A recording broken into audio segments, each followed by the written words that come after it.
It's been a little bit since we talked about Columbia University. Previously, there were protests happening there, like pro-Palestinian protests. Many Jewish students were participating. And so the reason that we talked about this previously is that there were some former Israeli soldiers, like Americans can go serve in the Israeli army for a period of time, like for some reason. I'm not totally sure on the specifics, but some, I think, Americans who had served in the Israeli army and were returned home, they used skunk spray, like chemical weapons spray, on protesters who were trying to say, hey, we voice our support for Palestine, please stop this genocide, etc. And those students were not receiving adequate support. We also talked about how I think the university vice president was, expressing all this concern about anti-Semitism, but not really like acknowledging all of the anti-Palestinian sentiment. And, that also it's really unfortunate to conflate pro-Palestinian sentiment with anti-Semitism because, again, there's a lot of Jewish Americans who are at these events saying, hey, no, not in our name. We don't support this. You can't equate Israel, the country, with the idea of Jewish identity and safety globally. Like, it's very silly to put those things together, but that's the situation that we're in. So there have been many updates, like miniature updates about Colombia. Some of those updates being that Ilhan Omar's daughter, is she a senator, House of Representatives? Can't remember. Ilhan Omar's daughter was expelled from campus and was actually, these students who were peacefully protesting for Palestine were basically kicked out of their dorm rooms at midnight, and their access cards were canceled so that they couldn't get in. Ilhan Omar is a House rep. Okay, House rep. Let me see if I don't remember if I retweeted anything about this specifically. Okay, so here. I don't think this is Ilhan Omar's daughter, but this is generally the vibe of what's been happening here. They received this email. Dear student, I am writing to follow up on the notice of interim suspension you received earlier today from my office. So they were suspended. As detailed in that notice, your ID has been deactivated and you will not have access to the residence halls, dining facilities, classrooms, or any other part of campus. If you need to come to retrieve any of your belongings from your residence hall, please go to CARES and you will be escorted to your room. You will have 15 minutes to gather what you might need. And yeah, giving us 15 minutes to pack up and leave from our housing is seriously twisted. I am not surprised at all. I am glad administration is finally showing their face to the general student body because student organizers have known from the start how evil these administrators are. These students just lost their homes. This email was dated at 6 p.m., but some of these students didn't find out necessarily until the middle of the night, and then they had to go find some person to let them in the building because their access cards didn't work anymore. Protesting for Palestine got these paying students, these students who are paying to attend a university, they suspended them, kicked them out of the school, and then rendered them homeless, giving them no time to prepare or leave. If you're enjoying this video, hit the like button, maybe subscribe, hit all notifications if you want. Feel free to check out the links in the description. You might find some merch you like, or you can hit up the Patreon to support the content and find free stuff.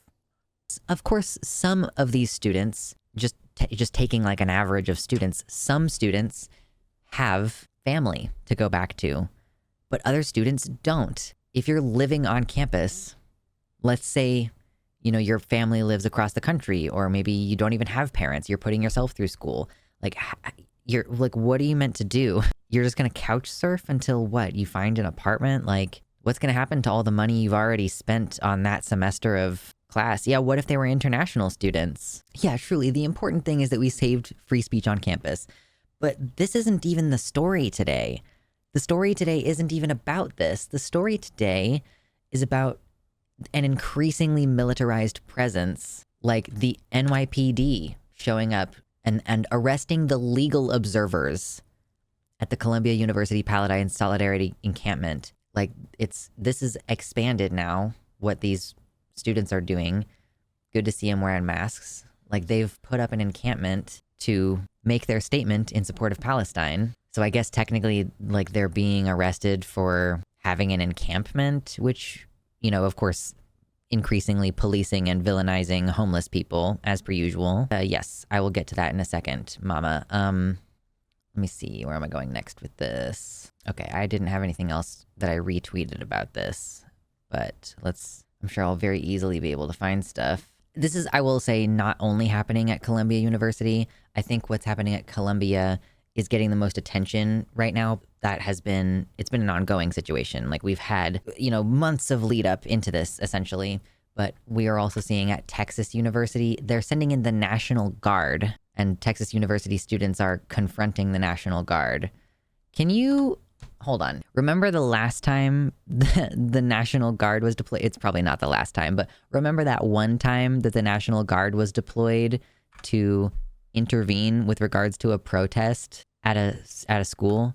At Kent State, there was this protest during the Vietnam War, and the National Guard showed up and, like, shot 4 people. So when you call, and people are on Twitter, like, the public commentary, these people are calling for the National Guard to show up. There are people who are saying, yeah, the New York Police Department needs to show up and the National Guard needs to show up. Like, the implication, and I don't even know that it's an implication because it feels pretty explicit.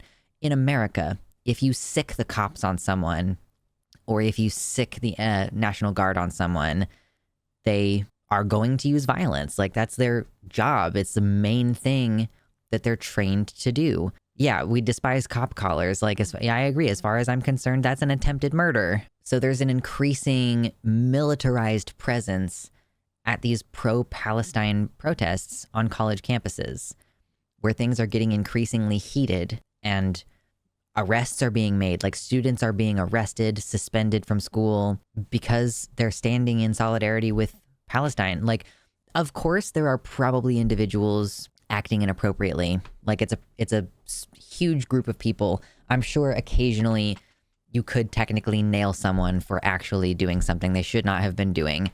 But the overwhelming majority of these protesters are peaceful, and yet they're being subjected to a militarized presence on their campus. And it's like, obviously it's super messed up because the whole problem is, like, the government is doing something abhorrent. Like, oh, by the way, in the midst of all this happening, mass graves are being discovered in Gaza, like, where Israeli soldiers, I'm not going to show any footage or anything of this, Israeli soldiers, apparently, according to the evidence we found, they handcuffed people, including patients, including doctors, like, people in scrubs, handcuffed and executed, and their bodies thrown into mass graves near, I believe it was Al-Shifa Hospital, which might have been the last standing hospital in Gaza. I believe they might actually not have a hospital anywhere in the city now. Like, I don't even know in the region how many hospitals are left, but mass graves of students and, like, like medical students and doctors and patients. Like, so that's happening. And then we just approved more aid to Israel. I say we, and I mean, like, the Senate. They packaged it all together with aid to Ukraine, but we're still sending more money to Israel. So, okay, you've got a bunch of very pissed off college students, like, very justifiably pissed off college students who are out here protesting and saying, like, hey, we need to change this. Like, what the f- is happening? We really need to do something different. And then, so they're protesting the government's actions, and then the government is sending in NYPD, like, NYPD counterterrorism units. Like, look at this. NYPD counterterrorism police present at the university. Counterterrorism. I know it's probably hard for you to see that, but it says it right there. Counterterrorism units against peaceful protesting students because they happen to support people who are, like, maybe Muslim. They're kind of brown colored, so, you gotta worry about it. Yeah, the fact that our country is treating people as though they're the bad guy for being against genocide, and the fact that there are people in this country who believe that it's a good thing when cops show up and start, like, arresting people and disrupting the protest. Like, there are people in this country who hate these protesters. and they think that they're dumb college students who don't know anything, and oh, they'll grow out of it, or oh, these liberal institutions brainwashing people. If I hadn't already been radicalized, then the fact that like every day, basically every day at some point in the day, and sometimes it's in the morning, like this morning, it was in the morning, I hopped up on Twitter. I was like, yo, what's up on Twitter right now? And within 5 minutes, I saw a picture of a dead child. And I'm like, I am done with Twitter now. We're going to move on and do something else for a little while. We'll come back to this later. But like, how can you exist in the world and like not be deeply horrified at what's happening? So like, but yeah, these students who are all just trying to say, hey, it's not okay for us to be participating in this. Why are you still sending funding? Like the government is sitting here sending in the National Guard. And we wonder what's going to happen? Do we wonder what's going to happen? I don't think there's been an event like the Kent State massacre in a long time. Like mostly we just do things like use military grade pepper spray.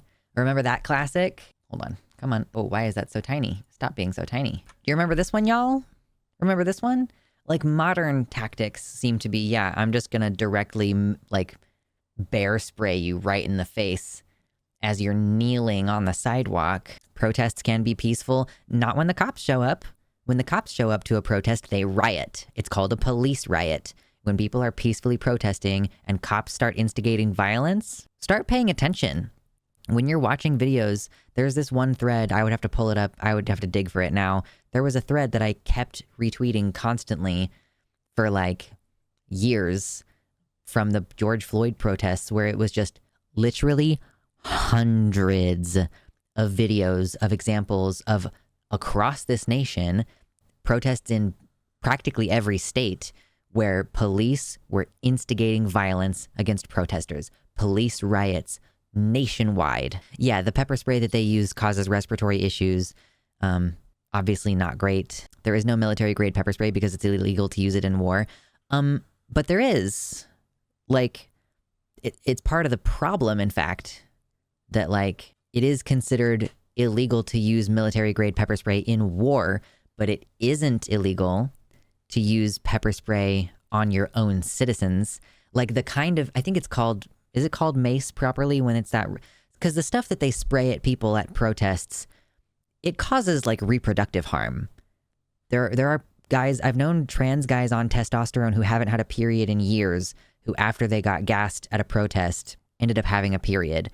I've known of people who have been pregnant at protests, like fairly early in their pregnancy, having a miscarriage after being exposed to the chemical weapons that cops use on protesters here in America. And of course, yeah, they take people's hearing with the flashbangs. Oh, do you remember all those? There were like, I think 8 different photographers who all lost an eye because they were holding a camera to their face when a cop shot a rubber bullet directly at their eye. Like the camera just like shattering into their face. I'm pretty sure, yeah, it was a good handful of journalists wearing press badges, like wearing press vests and like holding a camera and having a rubber bullet shot at their face.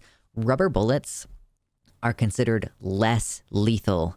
They're not non-lethal. And the way that you're supposed to train cops to use them is to only shoot below the belt. But they were just aiming them directly at people's faces. Yeah, truly, the protesters are going, hey, please stop murdering thousands of children, U.S. government. Well, first of all, how dare you? It's the same thing with tasers. Yeah, I forgot tasers. You know, people will say it's non-lethal, but there's like a specific county in California where it's like a very well-known problem that the cops there just tase people to death. So if we have this increased militarized presence in response to, again, peaceful protests, this is the National Guard at Texas University.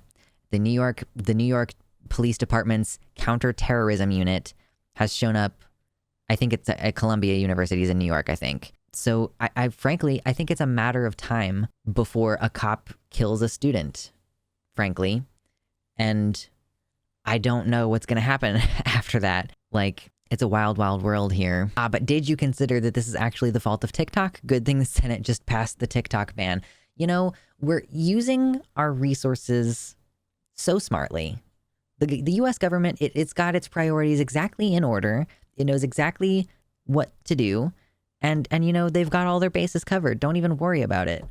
They've got your back covered on TikTok. You know, China could be phishing your information or something. Truly, yeah, if a cop gets killed during one of these things, we won't stop hearing about it. But the likelihood, I mean, really seriously, if a student gets killed, it's just going to get spun as they were a violent protester. Oh, they support Muslims. Like, who the fuck knows what's going to happen here? But yeah, just wanted to bring attention to that. Things are escalating at these protests around the country, and it remains to be seen.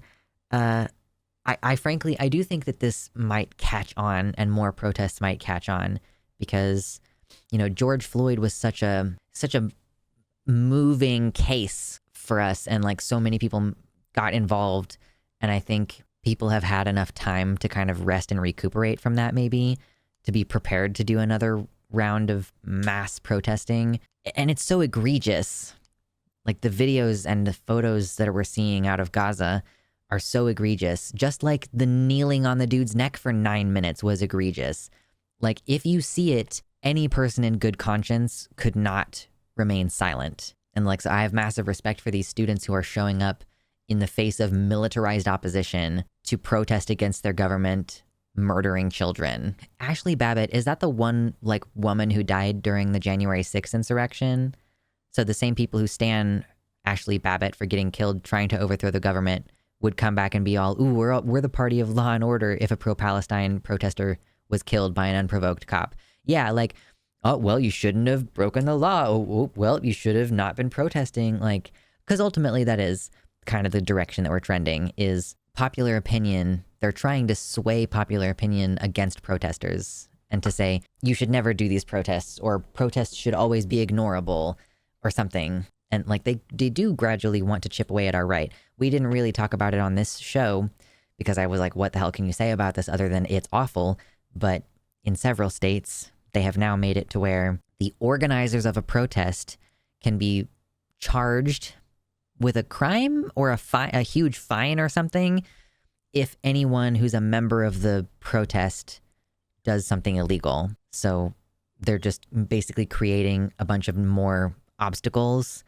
And of course, there were a couple states that tried to pass laws that would basically make it to where, like, if you drive through protesters who are blocking the road, like, you can't be charged for, like, manslaughter or something, like, crazy stuff, like, basically trying to make it legal to literally kill protesters. So yeah, we're seeing an erosion of the right to protest across this country as well, which is always scary. And, you know, Godspeed and good luck to these kids. I say kids, like these young adults out here, you know, showing up, endangering themselves in order to protest against the horrible shit that we're doing on the international scale. Thank you, my patrons, especially Tiago Nascimento, Mersh Rolvag, Amanda B., Michelle Frateroli, Wellington Marcus, Michelle Winter, Danielle McDonald, Suzanne Maynard, DZXN, Spooky Heather Sylvia, Ella V. Nobody, Pasnell Infinity, Jamie Jam, Sojo, Nova, Elizabeth Bartell, Athiet, Kevin Young, Desi Quiche, Celeste, Liam Hodgson, and Mr. Atheist.